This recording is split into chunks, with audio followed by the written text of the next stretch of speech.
Thank you and good evening. We will now start the board meeting of the Board of Trustees of the LaSalle Union School District. Today, Wednesday, February 22nd. We have some items to consider. We'll start off with our opening items, calling the meeting to order at 5:30. And we will ask, once he settles in here, our board clerk, please take roll call. Mr. Ocampo? Leticia García, Fernando Mercado Present. y la señora Gilpes. Here. And who do we, oh, Josuelo Jimenez. Oh, not here, okay, and I'm here. Thank you. Okay, then we'll go on to opening item C, the Pledge of Allegiance. Ms. Claudia, would you, Melendez, please lead us in the pledge?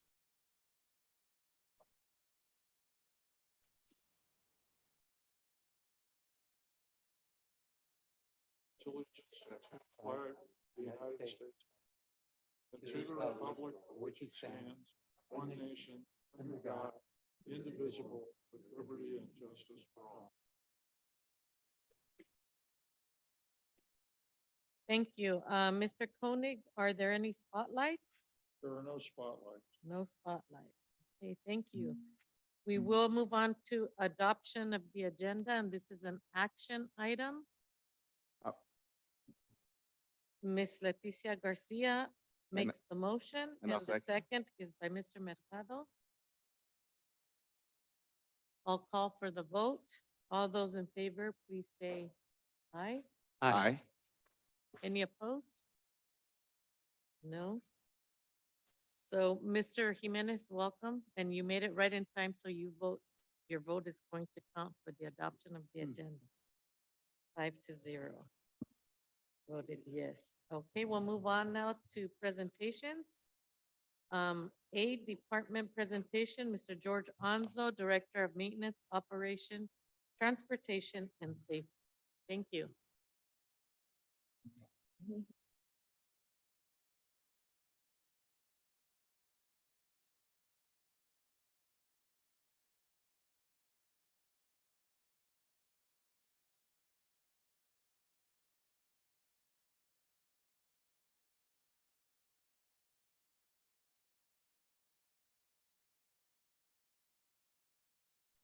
Good evening, President Gilpus, Superintendent Koenig, Board, and colleagues of the Cabinet. I'm George Anzo. I'm the Director of Maintenance, Operations, Transportation, and Safety. And tonight I want to present my department to you guys. Behind me, I have two of my supervisors. Transportation is Christine, and Operations is Sergio.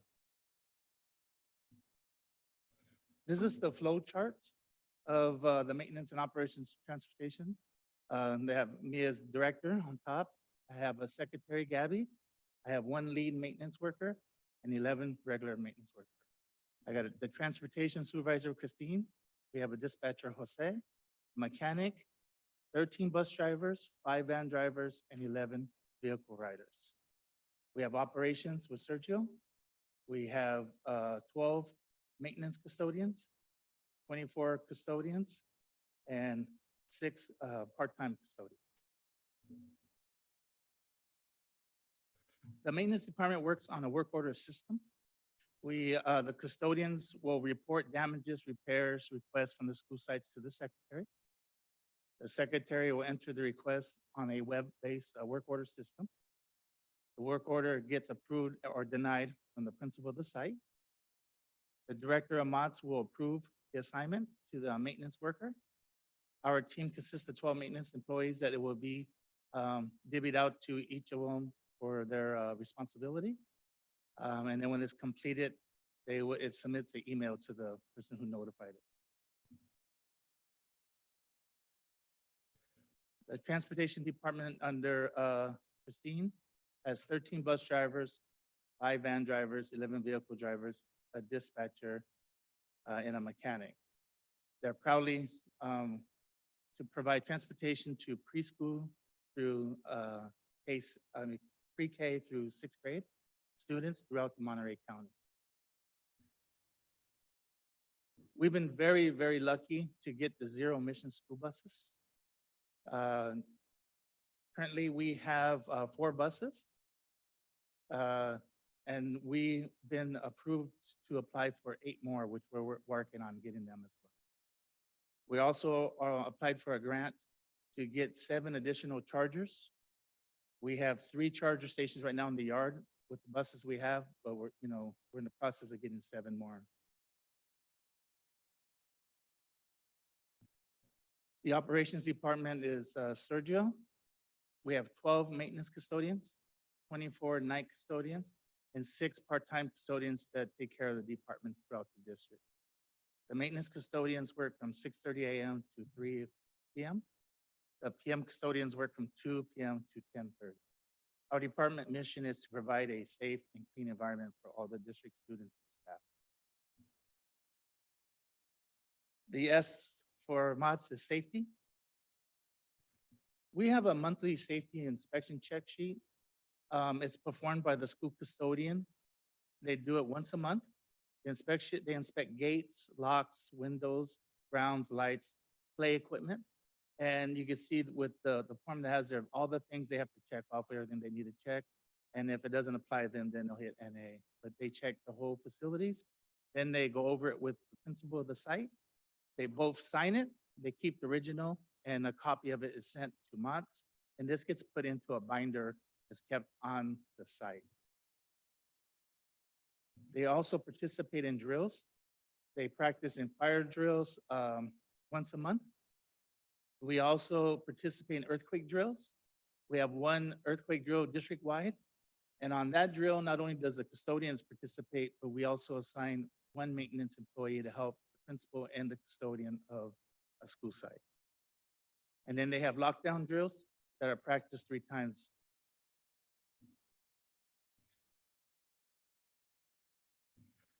We have an emergency binder that we put all the sheets that are, so when we do like fire drills, emergency drills, they're the record keepers for all inspections and everything that go in this binder. And we have different agencies that'll come in and they'll ask to take a look at this binder to see what's in it and if we're in compliance.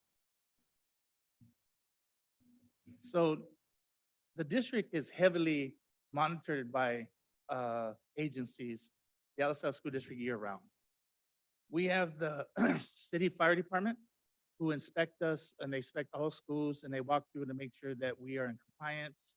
We're doing our fire drills. They'll check the emergency binder to make sure that we have all our records that are and we're in compliance.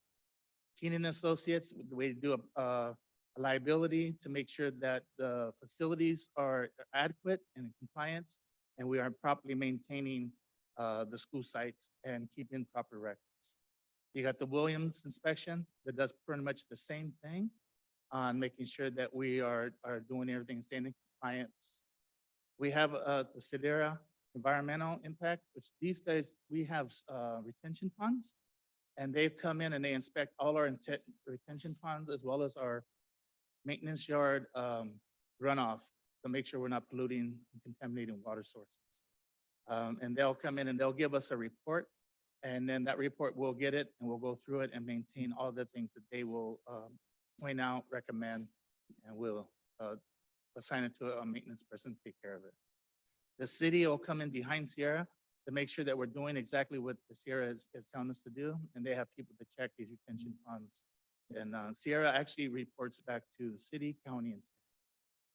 Otis is a maintenance elevator, wheelchair lift, to make sure we're in compliance, to make sure everything's operating, they're clear. Sometimes our lifts can become a storage area and stuff, and they'll put that in a report and give it to us to make sure we maintain it. And then the California Department of Industrial Relations, they're the ones that come in to give us the permits to operate the elevators and the lifts to make sure that we're doing what Otis recommends to keep us in compliance. You got the Highway Patrol, who they check the buses and bus drivers to make sure that we're in compliance, to make sure they have the training hours, the records, to inspect the buses to make sure they're safe and not everything's operating to where they're in their code. You got OSHA, who keeps us safe and make sure that we're following everything to their code. You got the Monterey County Department of Environmental Health, We have hazardous material permits we got to get from them. They come and check us to make sure we're storing it properly, as well as they monitor the kitchens and the cafeterias. We got the Monterey Bay Area Resource District on our vapor recovery test for the gasoline, because we have gas tanks out where we put gas for all the district vehicles, and they come to make sure everything's operating properly. And then we have additional tests that we do that are quarterly, annually, that we do like once every 2 years, 3 years, 5 years, and it's like asbestos test, lead water test, mo test, and heavy metals test that we do, that we have to do within so many years, and we keep those records up, and then we get inspected. So that's pretty much our department and what we deal with. I mean, this is just a part of it, but we just want to give you an idea of what we're responsible on and what we deal with. Any questions? Thank you, Mr. Alonso. Mr. Jimenez, no questions? Ms. Garcia? So I just want to thank you for this. It's really good to see that you have so much accountability, right, built in, like that binder that you have and this monthly safety inspection checklist. It's like the first time I ever see something like this for that. But clearly, I'm from another district, so I mean, I probably wouldn't have been able to see that, but I've never seen something so detailed. So thank you for that. I think just one question, and I think we've answered this before. I kind of wanted to know about Columbine locks. And for me, Columbine locks are the lock, and I'm not sure if that's the correct name of the lock, but it's the type of lock that locks from the inside. And I know them as Columbine locks, and I don't know if that's the real It is, term. yes. But and I know that we talked about, okay, classrooms, do they have the Columbine locks? And I think in discussions, we said not everybody has the Columbine locks. And but they do have other things in there that would lock the door. And can you just like briefly touch upon that if that's part of that falls under your jurisdiction? Yeah, yes, it would. Okay. And we do have Columbine locks at our newer schools, and that's because that is now what the policy of the standard? district, yeah, and we are making the district standard that we want Columbine or something equivalent to it, Uh-huh. that we're going forward with. And now you can lock it from the inside, you don't have to open the door. But it doesn't mean that we're not in compliance with the older schools. Now, we came up with different things. They have magnets that you keep the door locked, pull the magnet, and then it locks. Those are things that are out there as well. So we've been trying to do different things to make them comfortable and safe. But to put Columbine locks in throughout the district, it's going to be Awesome. a cost. It could be done, but it's going to be a cost. So, And like roughly how many schools actually have the Columbine locks? so you're probably looking at all our newer schools. So it's going to be like Montebella, Jesse Sanchez, Barden, Alisal, Fremont, probably half of Frank Paul because of the two-story building. Oh. So at that, I'm comfortable saying the rest, I would have to go check to see which ones have them and don't. Now, as we repair and check, we are adding those as needed, but we're not going out just changing out the schools. Good. Okay, thank you. Mr. Mercado? Mr. Ocampo? Yeah, I just want to say that, well, thank you for the presentation. But I'm glad to see that we're, doing our part for the environment, that we have four electric buses, and we're going to get 8 more, I guess, for a total of 12 electric buses. So that's pretty cool, because as we all know, the environment certainly needs a lot of attention. So I'm glad we're doing our part. I'm wondering, could you talk a little bit? The only question I'm curious about the state of our bus fleet. Do we have any like really old buses that need to be replaced, or how many gas buses? Is that the right term? Do we Yeah. have Well, not, they're diesel. diesel? Yeah, Yeah. diesel. So our fleet is actually in very good shape. We're very lucky at that. And what this program is with the electric buses is we take our oldest bus in the fleet and we destroy it to get one of these buses. So every time we get electric bus, we're getting rid of the oldest bus out of our fleet. So we've gotten rid of 4. Now, if we get this 8, we're going to take the next 8 out. So then those will be the newer ones, and we've gotten rid of the 8. But the majority of our fleet, which is diesel, are in actually very good shape, excellent shape. And we have to keep them in compliance because the highway patrol will ground them. So that we get inspected on a regular basis. And they're tough. They check everything. and making sure they're in compliance. And California is one of the toughest states when it comes to transportation in the buses that are out. So we actually are very lucky with our fleet. Thank you. Thank you. That was a great information here. There's some stuff to read here also. Thank you, Mr. Anzo. I know that your department is the go-to department. And I know that it's good to know that you always have the answers, at least when I have certain questions. But even that brings up a question for me in how to support you in proper protocol, because I know that sometimes as board members, when we go to a school site, the first thing is people start complaining to us, or look at that, or look at this, and then,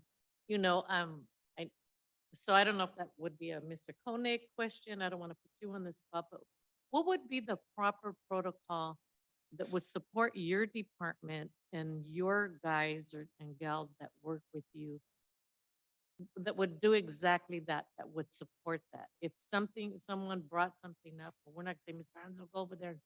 We can't do that as board members. We don't have that authority. So do you know what the proper protocol is, or my question is, what is the protocol that would support you For and the- your department? For the board, the proper protocol is to go to the superintendent and let them know of the concerns out there that we may not be aware of or we may be working on. Then I'm sure the superintendent's going to go to my immediate supervisor, Mr. Abassi, and share with the concerns. And to be honest with you, that's how it works right now. There is a lot of stuff that goes to Mr. Koenig, and I will get a text or an email to both of us saying, gentlemen, this was brought up, and you and look into it. So then I'll right away, when I see the text or the email, I know it's under my umbrella. I'll get right on top of it. I'll find out, and then I respond to email and to Mr. Koenig, both of them, to let them know what's going on, why, and what we're gonna do to take care of it, or even if we can take care of it. Oh, good. Thank you. And that's the proper way. But, I mean, I know that everybody, when they see a board member, they think they could get things done quicker, faster, or they think they're overlooked. And to help us, I think that would be the best way to go, because Mr. Koenig might already know the answer and give it to you right away, and you could go back. If he doesn't know, he's gonna wait till we find out what's going on, and then we're gonna share it, and then he's gonna share it back with you.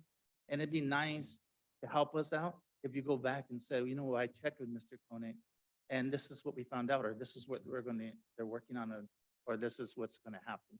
Because there is times where like air conditioning units will go down, and it takes us a while to get parts. Right now, I'm still waiting for 4 brand new units to come in, and they're out 3 months.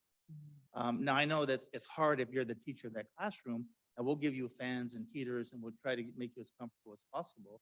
But there's nothing we could do but wait for the time.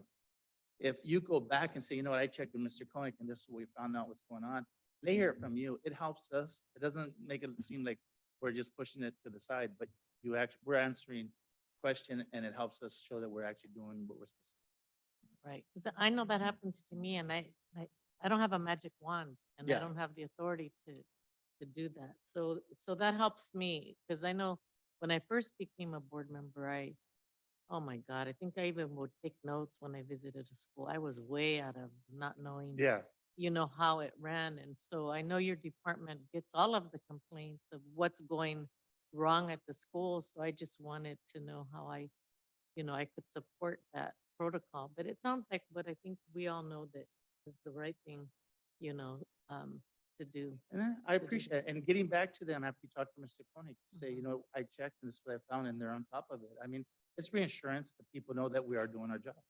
Thank you. And I haven't heard any complaints about that. I'm basically talking about me there, not my colleagues. So thank you so much. So if that's it, we'll see you the next time you present. Okay, thank you. Thank you. Okay, we'll go on to item number 3, public comments concerning items on the open session agenda and/or non-agenda items. A, guidelines. There will be a 2-minute limit for individuals and a 20-minute limit on total public comments. There is no ceding of one's time to other individuals. Individuals wishing to address the Board of Trustees on open session agenda items and/or other items may do so at this time. And we'll open this at 5:50.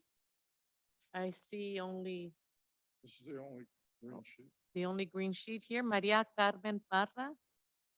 Thank you.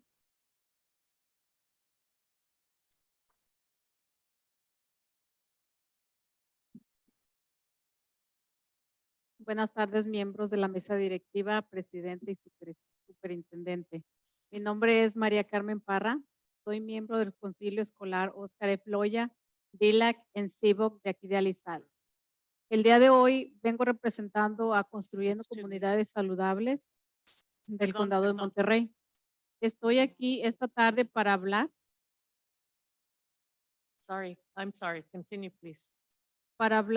de la revisión para la posición de director del Centro de Recursos de Alizal.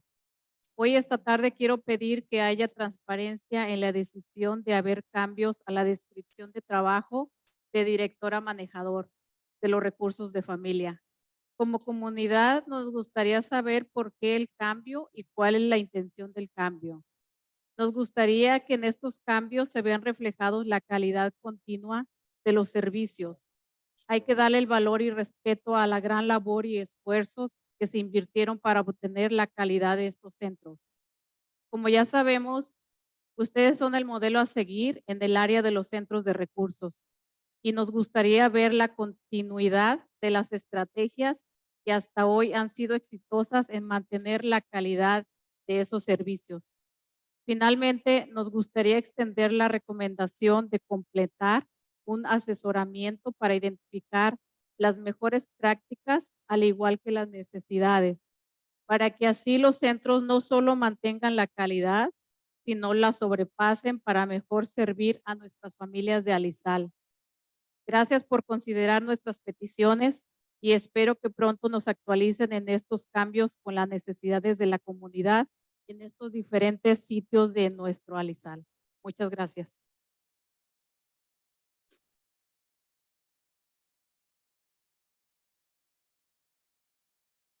Hello, good afternoon, board members, board president, superintendent. My name is Maria Carmen Parra. I'm a member of the School Site Council of Oscar Loya, DILAC, and CBOC of Alizal. Today, I come representing Building Healthy Communities of Monterey County. I'm here this afternoon to talk about the revision for the position of Director of the Family Resource Center. Today, I want to ask that there is transparency in the decision to make changes to the job description to Director to Manager of Family Resources. As a community, we would like to know why the change and what's the intention of the change. We would like that these changes are reflected the continued quality of services. There has to be given value and respect to the great job and efforts that have been invested to obtain quality in those centers. As we know, you are models to be followed in the area of the centers, resource centers, and we would like to see the continuity of the strategies that up to now have been successful in maintaining the quality of services. Finally, we would like to extend the recommendation to complete an assessment to identify the best practices, also the needs, so that the centers not just keep the quality, but go over it to improve services to our families. Thank you for considering these petitions, and we hope that you will keep us abreast of these changes with the needs of the community in the different centers. With much respect, Maria Carmen Parra. Thank you. His name is Mike Avila. Mike Avila, please. Evening, board.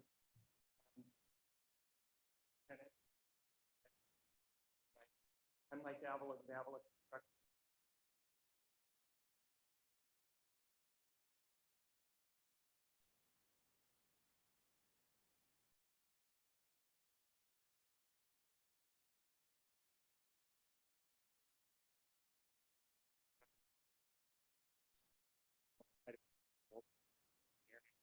Quite a bit of experience in this realm.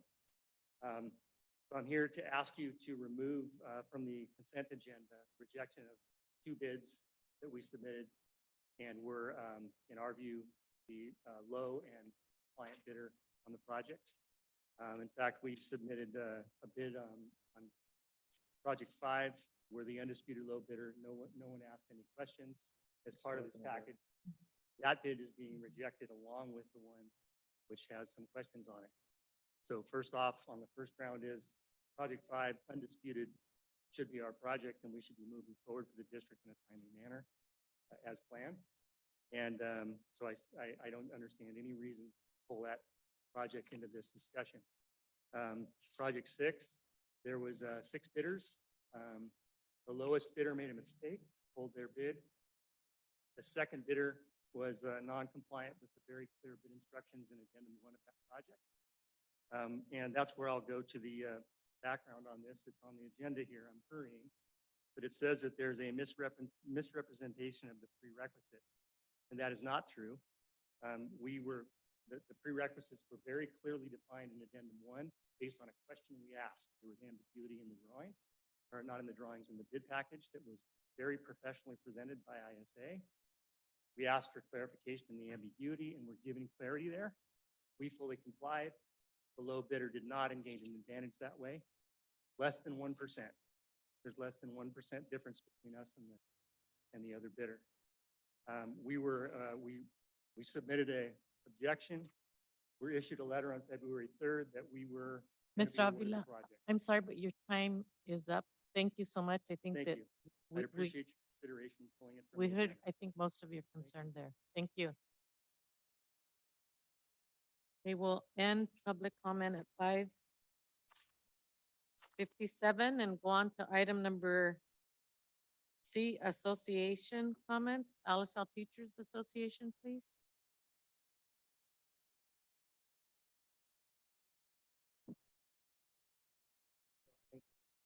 Good evening, President Gilpa, the board members, cabinet, and the public participating in the meeting. Jaime Pastoriza, President of the ATA.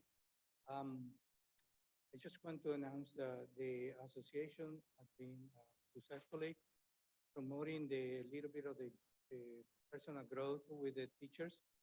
The last 2 conferences by CTA, we were able to sponsor 5 teachers per conference, one for the good teaching conference and another one for the new teachers. So that's going real well, and we are really happy that this is happening.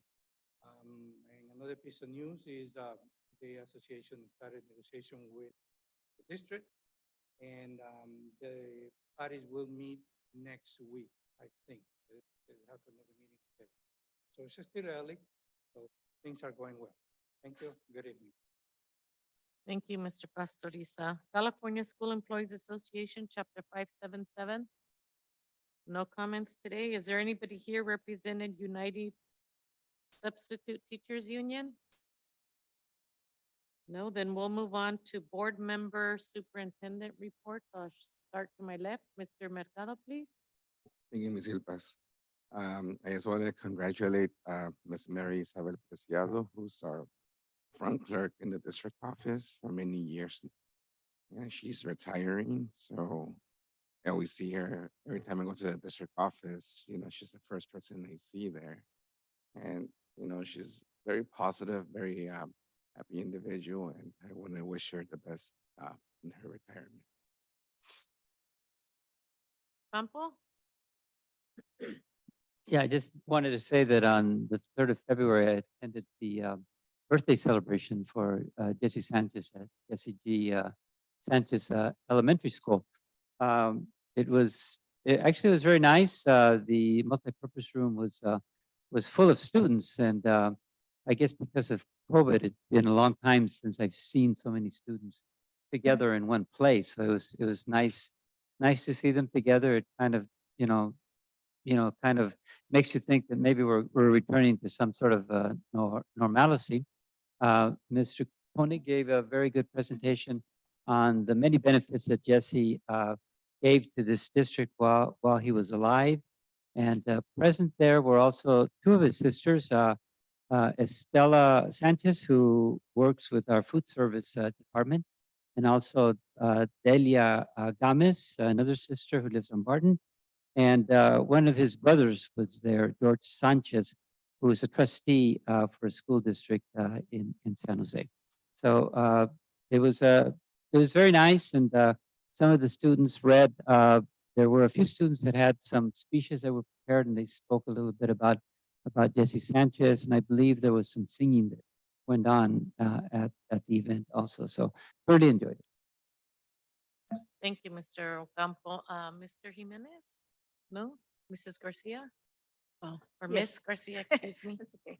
So yes, I also attended the celebration for Jesse Sanchez. It was well put together. I'd like to thank the principals from that site and the vice principals. So they did an awesome job putting us all in the same area because there was so many students, and it was really nice to see them sing happy birthday to Jesse Sanchez. I know he passed away at least 25 years now, I think. And for those of you that don't know, he has a wonderful backstory. He was an attorney here in Salinas, and I remember him. And this was a long time ago. I remember him when he was alive, and I think he ended up passing away from cancer, I believe. And it was nice to see that one of the schools is named after him, and he also sat on the board, right? For those of you that were members, or knew of him, he sat on this board for many years, and he did a lot of wonderful things in East Salinas. And it was nice to see that the kids, they did a lot of research, the ones that did their presentations, and they had the history behind him, and it was a wonderful presentation. So I was also there. Thank you. Thank you, Ms. Garcia. I don't have any reports, and neither do you. All right, thank you. We'll move on then into consent agenda. Approve, ratify contracts, MOUs, agreements, grants, proposals, conferences, workshop, field trips. This is an action item. I need a motion, please. First, Mr. Jimenez makes the motion. May I have a second? second. Second by Mr. Ocampo. Are there any questions or concerns? Ms. Garcia, please. Okay, yeah, I do have on H. So the approval of comprehensive sites safety plan template. Will there be training for the site principals or site admin on this new form? Or I mean, it's 65 pages long. So there's actually training that has been ongoing. They've Okay. been working in sessions. So the assistant principals, with the leadership of Ms. Guidi, who's in the room, they have been working on the plan for some months now. The reason we're turning in more of a generic template is for safety reasons, because Sure. the school plans actually have The names. yes, and not just the names, they have evacuation routes. And so places where if it's a active killer situation, places where the students have to meet, and we don't want that to be out in the public. So this is a generic template where all the plans have been modeled from. Okay, but there will be training, or there is training. You said Yes. yes, right? Okay. Yes. And on so one of the policies 0450, so is the school site council gonna develop the plan for the safety? There's not gonna be like a separate safety committee anymore? The school site council will be the ones developing the plan? No, they say actually the school site council reviews it and then approves it. There's a signature page where the school site council president needs to sign and approve the plan. But on there, it says the school site council shall develop the plan. I'll have Ms. Guidi. That's why I wanted. Oh, her are in you the Ms. room. Guidi? Yeah, she's here. Sorry. Yeah. So I just kind of looked at that and I go, wait, is the school site council really going to develop the plan, or are they going to be presented the plan and approve the plan?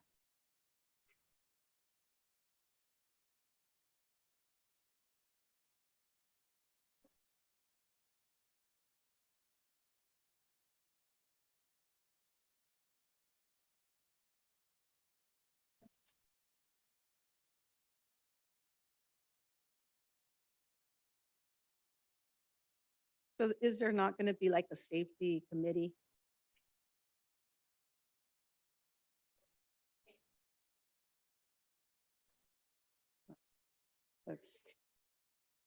Because it's not anywhere on that new policy. Uh-huh. Okay. That just threw me for a loop because I never saw that before, but I mean, thank you for that.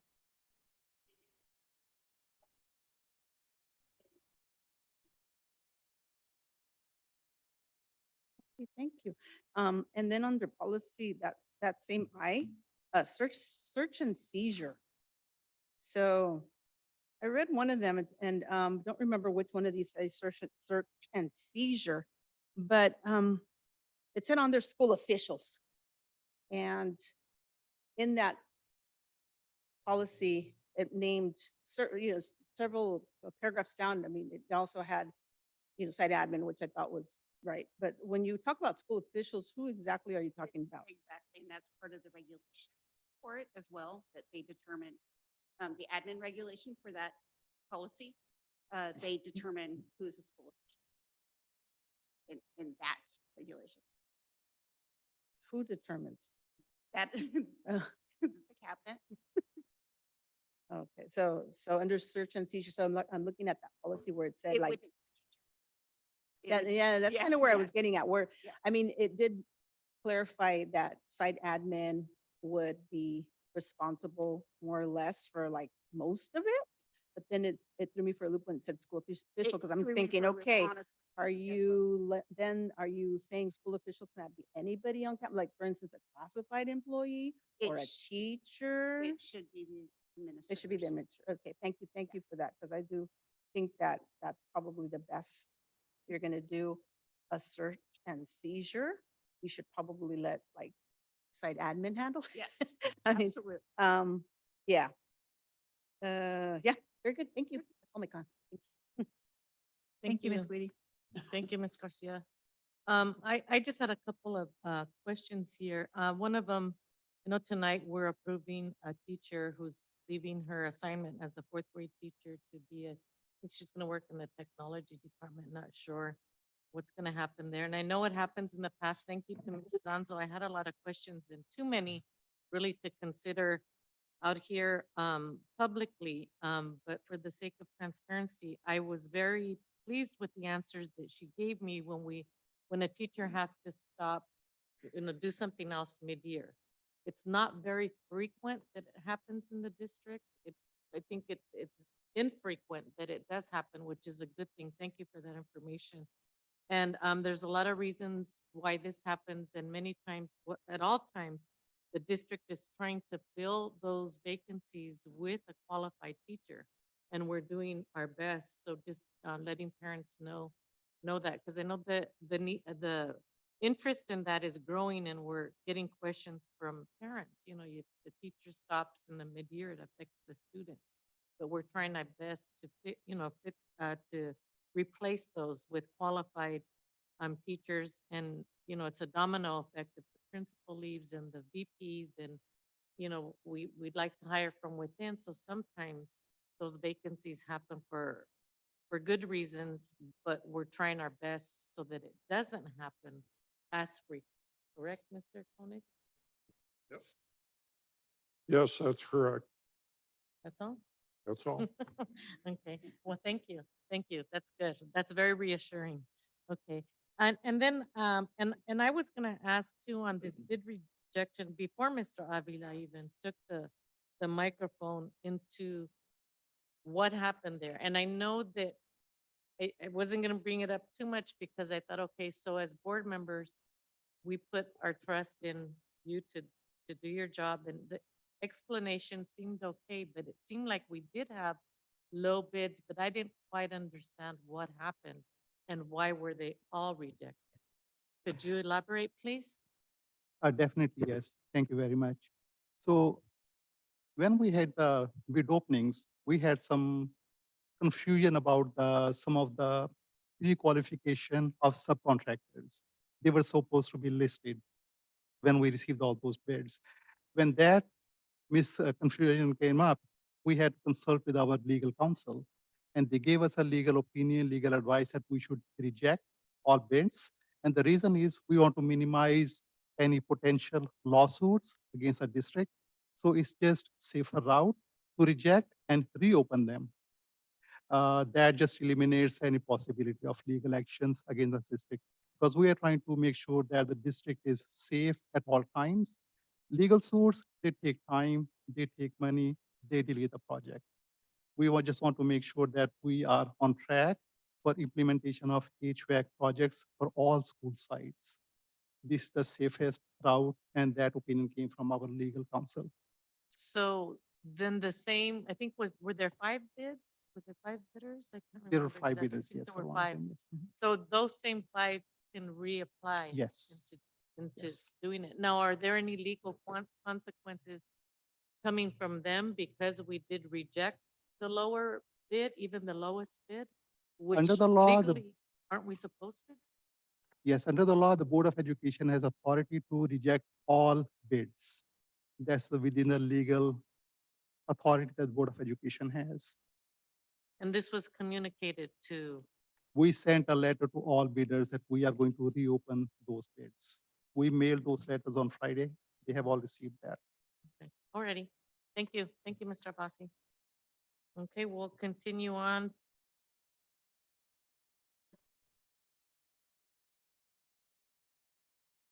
A second by Mr. Ocampo. I'd like to call for the vote now. All those in favor, please say aye. Aye. Aye. Any opposed? Vote carries 5-0. Okay, going on to number 6.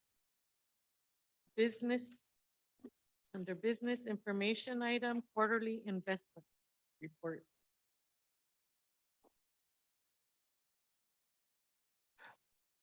This is a routine quarterly report that we present every 3 months, roughly 3 months. All the cash we maintain with the county office, the treasurer's office, they maintain all our cash and they make investments in the safest instruments they can find. That's why the interest rate is so low. The rate of return is so low in our case. Legally, we are obligated to bring this section to Board of Education every 3 months, just to show that our deposits, the total value of the deposit, how much of the rate of return is, and how long the portfolio has been maintained, how many days in those instruments. Okay, so we don't get anything in writing? We're not getting a report? The report is in the board agenda. Okay, The report Alright, is attached okay. with the agenda item. thank you. I would add that over the past 3 years, the interest rate has gone up dramatically from 0.5% to now it's 1.5% is our return on our investment. Yes, I did see that. Thank you, Mr. Yes, Abbasi. Mr. Puring, 1.78%. Okay, thank you, Mr. Abbasi. Going on to item 7, human resources. A, this is an action item, revised job description, Director of Alisal Family Resource Centers to manage the Alisal Family Resource Centers. This is an action item. I need a motion, please. First. Mr. Jimenez. Mr. Ocampo, any discussion? Questions?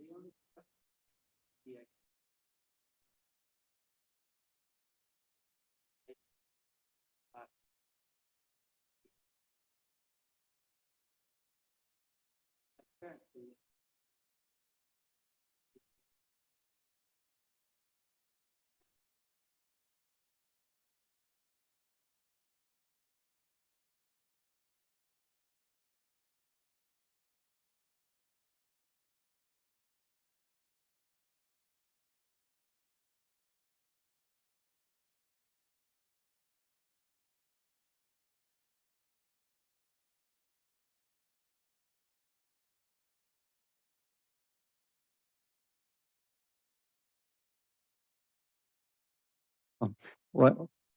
Did no one hear what I just said? We heard. Okay.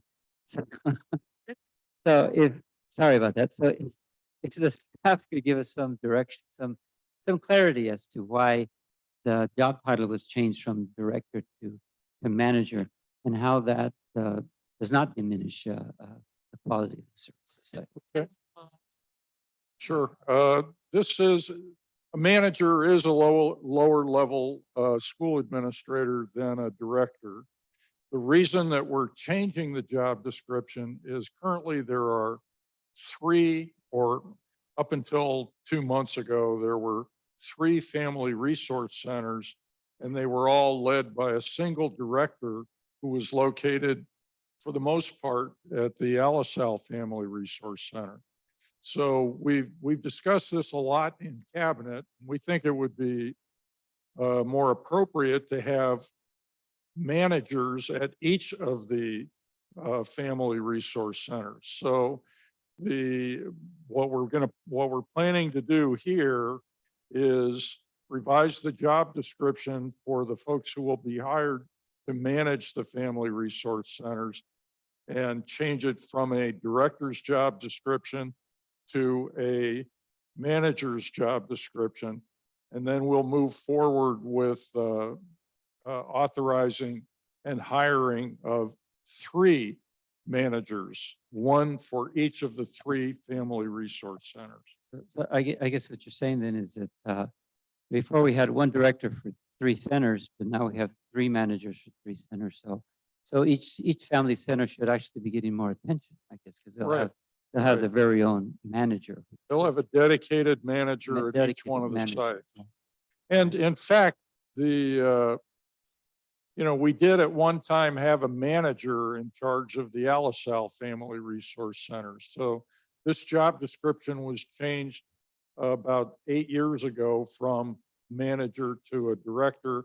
Now we're just changing it back, because instead of having 3 centers under the charge of a single administrator, we'll now have an administrator at each one of the centers. Yeah, and I guess the caveat to that is also that obviously these 3 managers will be under the overview of our very competent Senora Anso, who we know is very competent in her job. So I hope that gives a little more clarity to Barrios Unidos. I hope I imagine that there was no problem in the translation.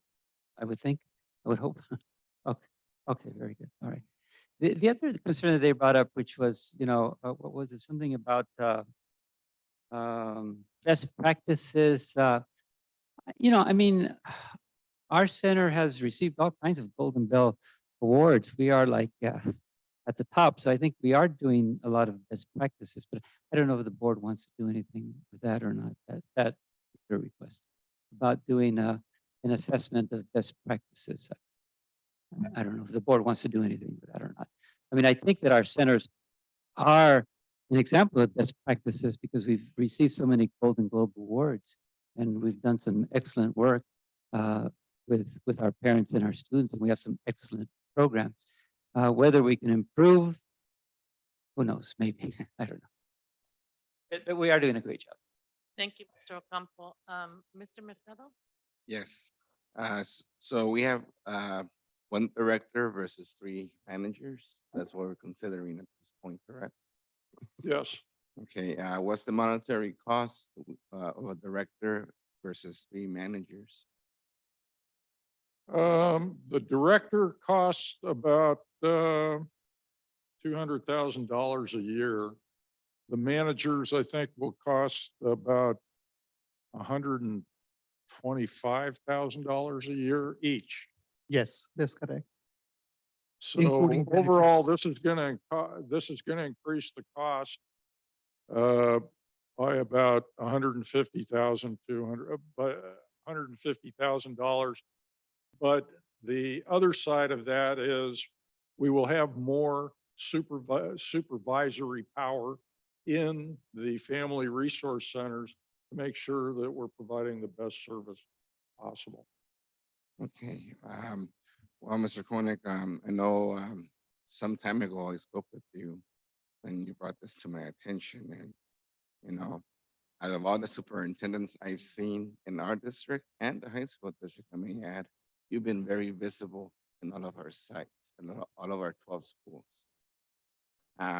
So my question is, why can't 1 director oversee just 3 family resource centers?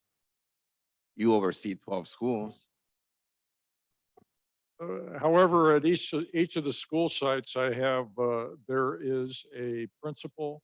There is also an assistant principal. There are others that are involved in the supervision of the school site. In the family resource centers, we currently have a secretary.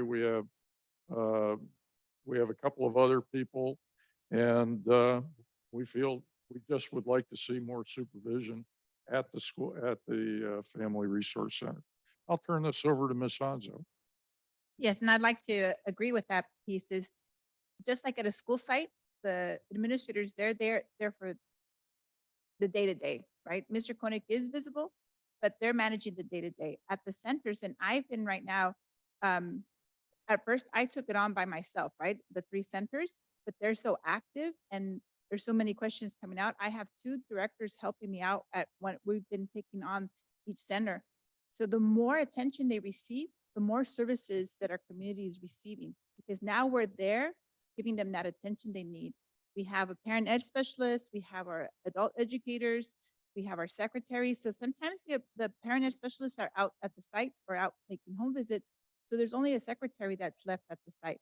So having and parents come in with questions, community members come in with questions. So having the manager at the site, it'll just improve the services and the day-to-day activity going on. These individuals will be directly responsible to you. Yes, at the moment, yes. Anything else, Mr. Mercado? Ms. Garcia? Mr. Jimenez? Just as an addition, okay, sorry, was, I do recall some talk from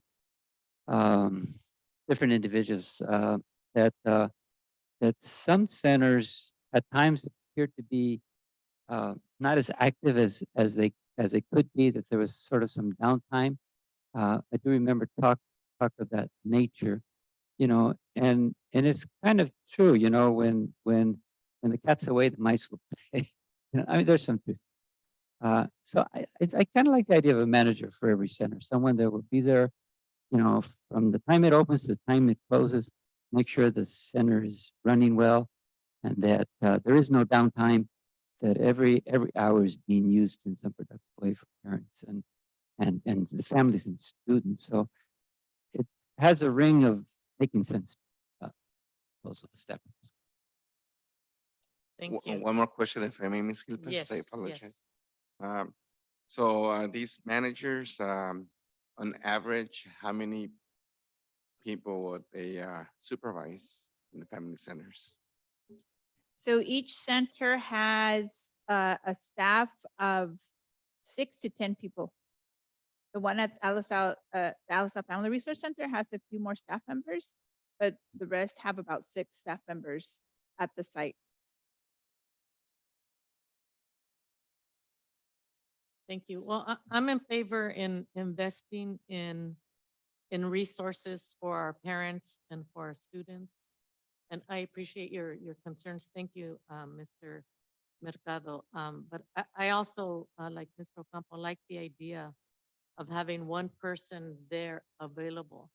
The former person that we had, the director, did an awesome job, but our goal is to maybe have a resource center at each school in the future, adding one by one. At some point, we would have to do something different than just have one director, because the job, I feel, is just way too big. So having one person in charge, I think the services will increase as far as quality for our families. And I think that, putting a little bit more money into that is what our families deserve. So now that everyone has had an opportunity to comment and ask questions, I'm going to go ahead and call for the vote. All those in favor, please say aye. Aye. Aye. Any opposed? No, thank you. B, action item, ratification of the memorandum of understanding between LaSalle Union School District and LaSalle Teachers Association regarding the 2022-2023 independent study for COVID-19 positive student isolation. Motion, please. So moved. Second. Mr. Ocampo made the first motion. Mr. Jimenez, the second. Are there any questions or comments by any trustees? Seeing that there's none, I'll go ahead and call for the question. All those in favor? Aye. Aye. Any opposed? None. C, action item, request for new position, classroom teacher, 1 FTE. Motion, please. First. Mr. Jimenez. Second. Ooh, she was a split second. Go for it. Split second. Ms. Garcia. Comments or concerns by any of the trustees? Yes, Mr. Mercado, thank you, Ms. please. Gilbert. I read online the agenda and I didn't understand the little part when you click, it says preferred and absolute date shown. And it had a date of August 3rd, 2022. What was that about?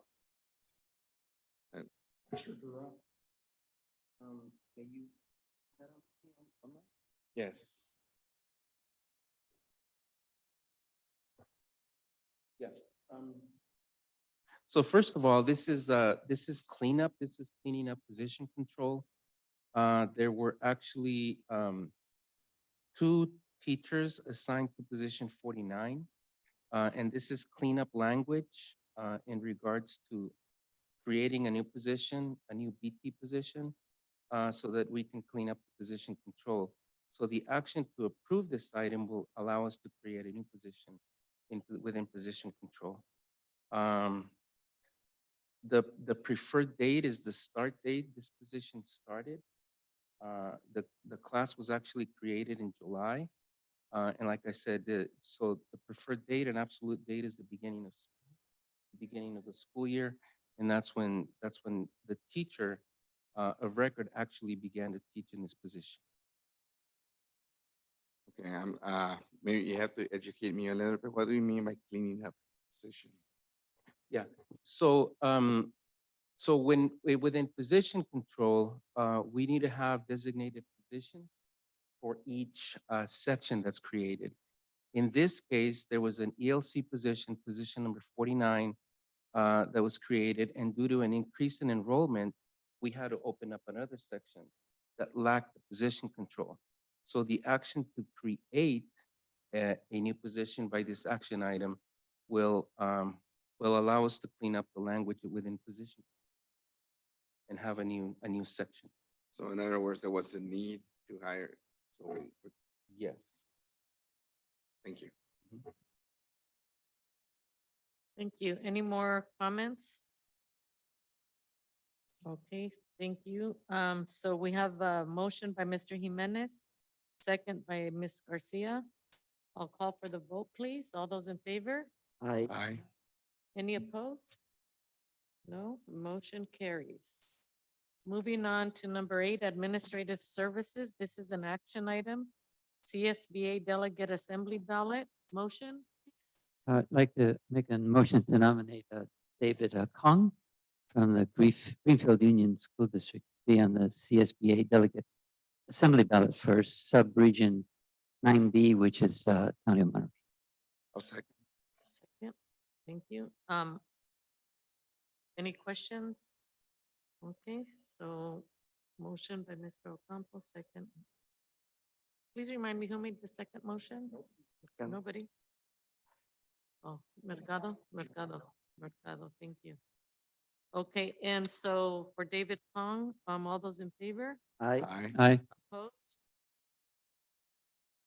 Thank you. Going on to B, information, first reading, new board policy 5131.8, mobile communication devices. I think everybody got that in their packet also. Okay, going on then to future agenda items. We do have coming up second trimester student assessments, Mr. Esteban Hernandez, Director of Research, Evaluation and Enrollment. If board members don't have anything now, then we can just let Mr. Koenig know for any future agenda items. Okay. Thank you. We'll go on to number 2, public comments on closed session agenda items only. The guidelines, there will be a 2-minute limit for individuals on public comment and a 20-minute limit on total public comments. There is no ceding of one time to other individuals. Individuals wishing to address the Board of Trustees in closed session agenda items may do so at this time, starting at 6:30. Seeing that there's none, we'll end at 6:31 and go into closed session at 6:31. Thank you.